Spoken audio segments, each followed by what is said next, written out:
इस वीडियो में मैं आपसे शेयर करने जा रही हूँ संकटा चौथ या जिसको संकष्टी चतुर्थी या तिलकुट चौथ के नाम से भी जाना जाता है, उसकी पूजा की संपूर्ण विधि, पूजन सामग्री पूजा करके दिखाई गई है। तो आप इस वीडियो में बने रहिएगा। तो सबसे पहले मैं पूजन सामग्री बता रही हूँ। तो इस तरह के गणेश जी सुपारी के बने हुए या मैंने चांदी के बनवाए हैं, आप चाहें तो सुपारी का भी रख सकते हैं। हर साल इसी की पूजा होती है। चांदी का एक सिक्का है और इस तरह से गोबर की बनाई हुई गौरी माँ को हम हर साल इसी आकृति का एक बना के रखते हैं और हर साल इसी की पूजा की जाती है। साथ में हमें चाहिए रोरी, हल्दी, अक्षत। वैसे तो तिल का अक्षत चढ़ाया जाता है, हल्दी की गांठ, जनेऊ, दिया जलाने के लिए धूप बत्ती, सिंदूर, इत्र, चावल, लौंग, इलायची, सुपारी, चंदन, घी और साथ में हमें चाहिए धूप बत्ती आप ले सकते हैं या आप अगरबत्ती ले सकते हैं और दुर्वा। तो ये सारी सामग्री चाहिए। साथ में और भी सामग्री चाहिए। भोग लगाने के लिए हमें फल चाहिए। तो मैंने 4 फल लिए हैं। 4 की संख्या में चढ़ाया जाता है क्योंकि चौथ का व्रत है। तो ये 4 शकरकंदी, 4 गाजर। शकरकंदी बहुत ही ज़रूरी होती है, इस व्रत में ज़रूर चढ़ाई जाती है। 4 केले और 4 संतरे। नारियल लिया है मैंने और साथ में फूल लिया है। पीले रंग का आप फूल ले सकते हैं। तिल और गुड़ और घी मिला के चढ़ाया जाता है। हवन किया जाता है तो थोड़ी सी लकड़ियाँ चाहिए हवन करने के लिए। तिल, गुड़ और घी से हवन 4 बार हवन किया जाता है। साथ में घी चाहिए, गंगा जल चाहिए और चंद्र भगवान को अर्घ्य देने के लिए 1 लोटा जल चाहिए। और हम कलश स्थापना भी करेंगे तो आप एक छोटी लोटकी भी चाहिए कलश स्थापना। तो सबसे पहले एक चौकी लेंगे और उस पर पीले रंग का वस्त्र बिछाएंगे। बहुत से लोग चौकी पे वस्त्र नहीं बिछाते हैं, तो कोई बात नहीं, आप जैसे पूजा करते हैं वैसे ही करें। और एक गणेश जी की मूर्ति स्थापित करेंगे। अगर आपके पास है तो, नहीं तो आप फोटो भी रख सकते हैं, नहीं है तो कोई बात नहीं। तो गणेश भगवान जी को स्थापित करने से पहले गंगा जल से आचमनी करेंगे। उसके बाद हम अष्टदल कमल बनाएंगे। तो अष्टदल कमल के लिए मैंने चावल लिया है और चावल को गोल इस तरह से लगा दिया और इस तरह से 8 बार आप उसकी पत्तियां बना देंगे। तो इस तरह से आसानी से अष्टदल कमल बन जाता है। इसके ऊपर हम कलश स्थापित करेंगे। कलश के लिए मैंने पीतल की लोटकी ली है और उसमें जल भरा हुआ है। अगर गंगा जल हो तो आप गंगा जल भर सकते हैं। फिर उसमें हम कुमकुम डालेंगे, हल्दी डालेंगे, अक्षत डालेंगे और थोड़ा सा फूल डालेंगे। इस तरह से कभी भी खाली जल नहीं रखा जाता है। आप चाहे तो इसमें एक सिक्का भी डाल सकते हैं। कलश स्थापित करेंगे सच्चे मन से आराधना करते हुए। फिर उसके ऊपर हम पान का पत्ता रखेंगे। अगर आपके पास आम के पत्ते हैं तो आम के 5 पत्ते लगा के रखेंगे। अगर पत्ते नहीं हैं तो आप पान का पत्ता भी रख सकते हैं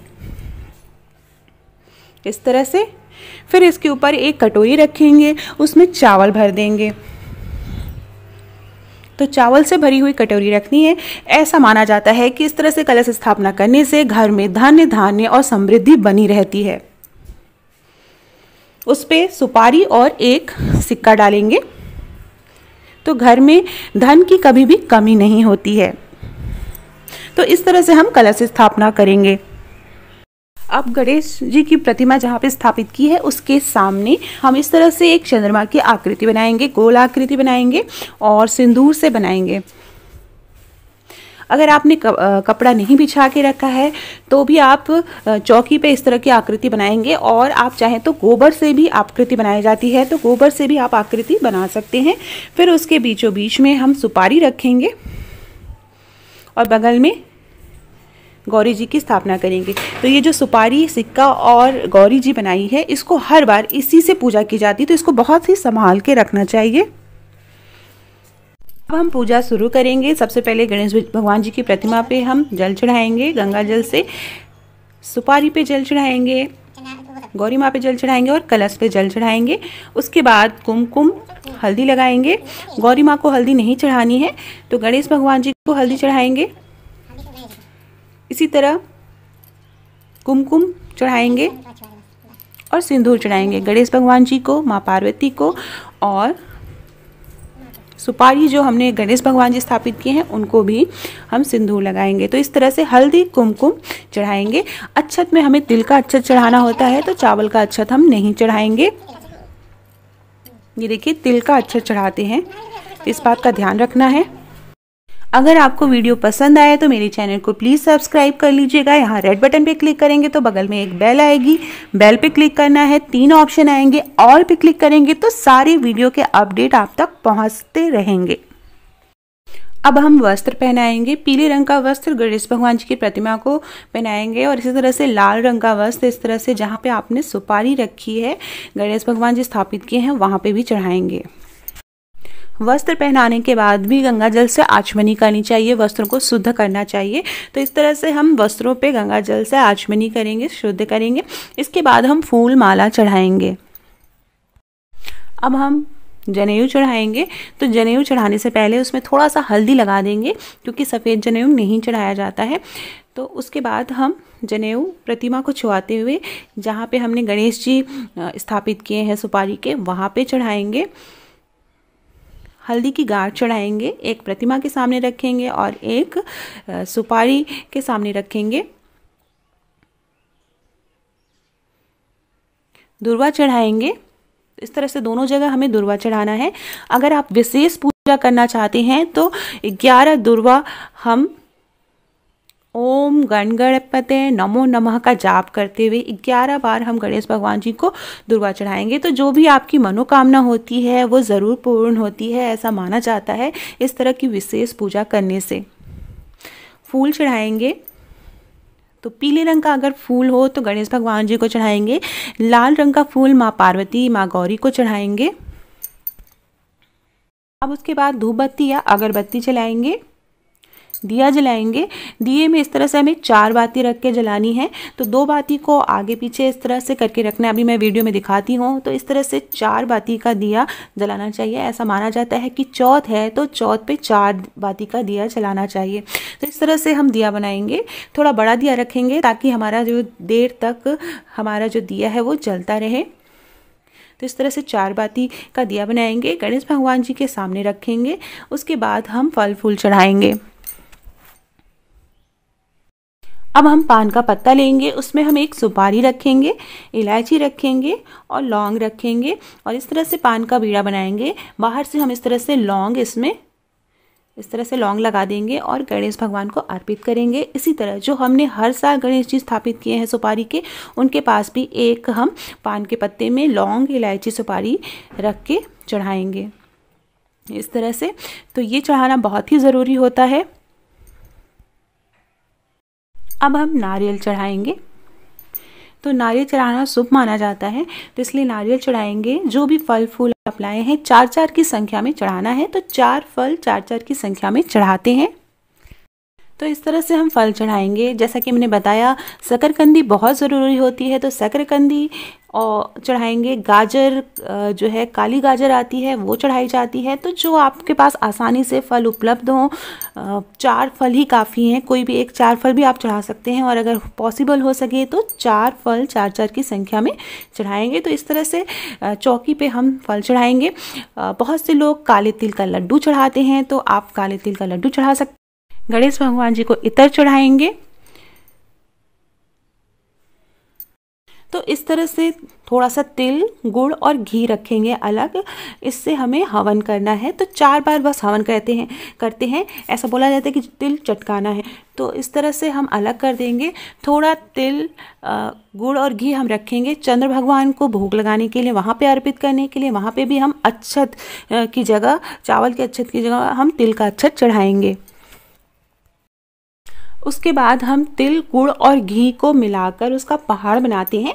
इसको बकरा काटना भी बोलते हैं, बलि चढ़ाई जाती है। तो इस तरह से हम तिल, गुड़ और घी का एक पहाड़ बना के रख देंगे ढक के रात भर के लिए। और इसको सुबह अपने पुत्र के हाथों से, इसे हाथों से ही बीच से कटवाना होता है। तो इस तरह से हम तिल के पहाड़ को कटवाते हैं। तो ये एक प्रथा है, चूँकि जो व्रत कथा है उसमें बलि देने की बात कही गई है। तो इस तरह से हम बलि देने की प्रथा करते हैं। तो ये काम ज़रूर कराना चाहिए। अब उसके बाद हम गणेश भगवान जी का भजन कीर्तन कर सकते हैं, जाप कर सकते हैं मंत्रों का, और साथ में व्रत कथा ज़रूर पढ़ेंगे। तो संकष्टी चतुर्थी का जो व्रत होता है वो संतान की लंबी आयु के लिए होता है। तो पूजा में अपने बच्चों को जरूर शामिल करें, पुत्र पुत्री दोनों को शामिल करें। माँ गौरी को आप श्रृंगार का सामान चढ़ा सकते हैं, चूड़ी, बिंदी या इस तरह का जो पैकेट आता है आप वो भी चढ़ा सकते हैं, या सिंदूर, बिंदी और चूड़ी ज़रूर चढ़ाएं। अब थोड़ी सी लकड़ी लेके उसे जलाएंगे और उसमें हम हवन करेंगे। बस 4 बार हवन करना होता है। तिल, गुड़ और घी का हमें 4 बार हवन करना होता है। और भगवान का आप जाप कर सकते हैं। ओम गण गणपते नमः का जाप करते हुए आपको 4 बार डालना है घी, गुड़ और तिल, और सच्चे मन से करना है। हवन करने के बाद हम आरती करेंगे। गणेश भगवान जी की आरती सबको आती है। जैसा कि मैंने बताया, जब भी कोई बड़ी पूजा घर में होती है, इस तरह का अनुष्ठान होता है, तो घर के सभी सदस्यों को ज़रूर शामिल करें आरती में। तो जय गणेश देवा आरती करेंगे। आरती करने के बाद गंगा जल से इस तरह से 3 बार घेरा करेंगे। साथ में जो भी भोग आपने चढ़ाया है उसमें भी हम गंगा जल से 3 बार इस तरह से घेरा करके डालेंगे। तो इस तरह से भगवान को भोग समर्पित करते हैं। उसके बाद फूल हाथ में लेके भगवान जी को पहले आरती देंगे, फिर घर के सभी सदस्यों को आरती देंगे, खुद भी आरती लेंगे। तो ये एक प्रक्रिया है जो कि ज़रूर करनी चाहिए। तो इस तरह से पूजा हो जाती है। उसके बाद हमें सुहाग लेना होता है। तो आरती करने के बाद सुहाग लेंगे। उसके बाद फिर हम इंतज़ार करते हैं चंद्रोदय का। तो ये जो पूजा है, चंद्रोदय से पहले आप आराम से कर लें, घर में या घर के बाहर जहाँ पे भी आपको उपयुक्त लगे। इस तरह से चौकी की जो दिशा है वो पूर्व दिशा में होनी चाहिए, इस बात का ध्यान रखेंगे। और उसके बाद चंद्रोदय का इंतज़ार करेंगे।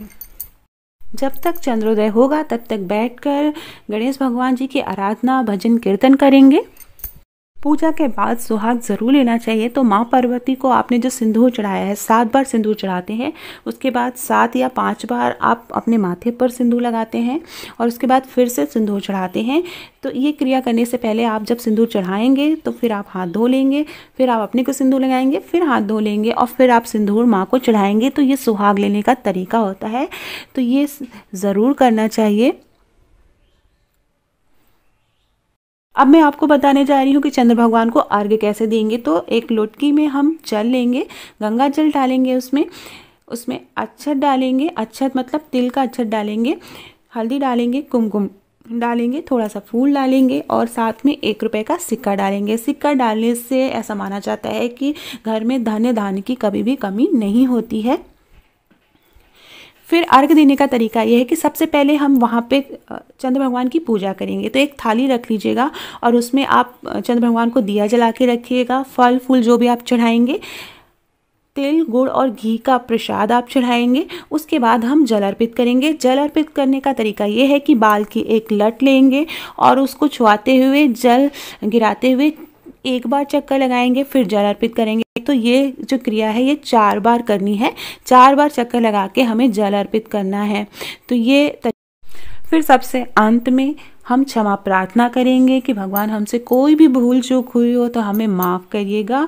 और क्षमा प्रार्थना करने के बाद हम फूल अर्पित करेंगे, भगवान को माथा टेकेंगे। वहाँ पर भगवान के सामने सच्चे हृदय से अपने संतान, अपने घर परिवार की लंबी आयु और रक्षा के लिए भगवान से प्रार्थना करेंगे। ये थी सकट चौथ की संपूर्ण पूजा विधि। वीडियो कैसा लगा कमेंट बॉक्स में ज़रूर बताइएगा। अच्छा लगा हो तो अपने दोस्तों के बीच में जल्दी से शेयर कर दीजिए, लाइक ज़रूर करिएगा। मेरे चैनल को प्लीज़ सब्सक्राइब कर लीजिए। हम सभी के बच्चों की लंबी आयु हो, सुख समृद्धि बनी रहे। धन्यवाद।